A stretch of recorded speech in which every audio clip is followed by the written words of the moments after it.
झाल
आपण सर्वजण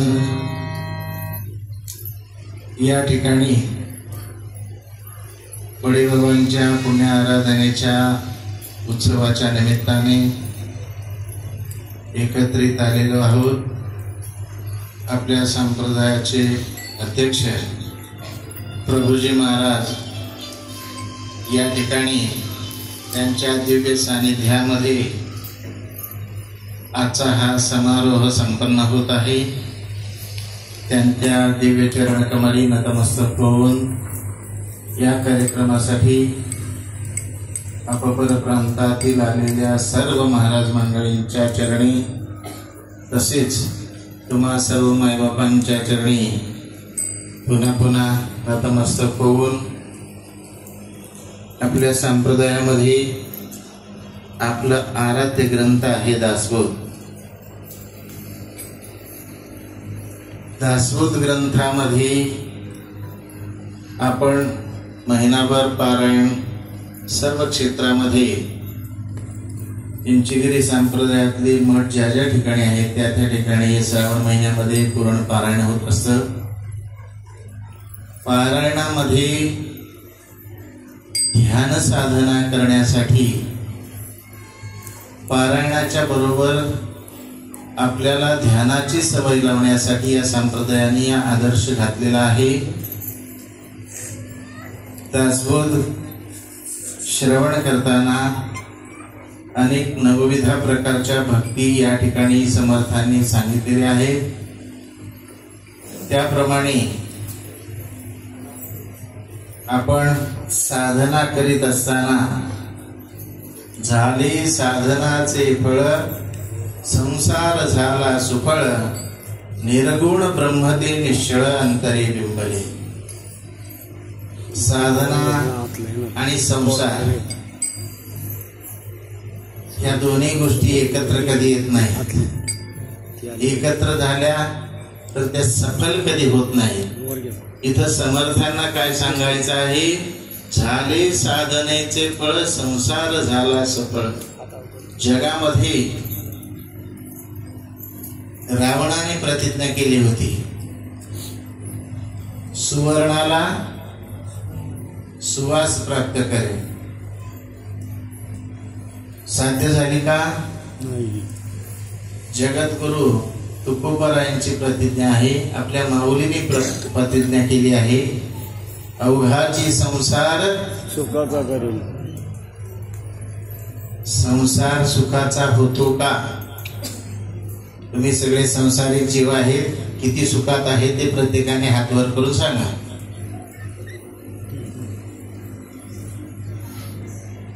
झाले साधनेचे फळ संसार झाला सफळ। तुमचा संसार सफल होण्यासाठी आपल्याला वेळ खूप कमी आहे। आपल्याला संसार कसा सुफळ होईल ते सांगण्यासाठी आपल्या इथं प्रभुजी महाराज आलेले आहेत। आपण त्यांनाच विनंती करूया आणि ते आपल्याला या साधनेची सफलता, संसाराची सफलता कशा प्रकारे प्राप्त करून घेता येईल ते आपल्याला सांगतील। आपण त्यांच्याकडे जाऊया। राजाधिराज सर्वनाथ भाऊसाहेब महाराज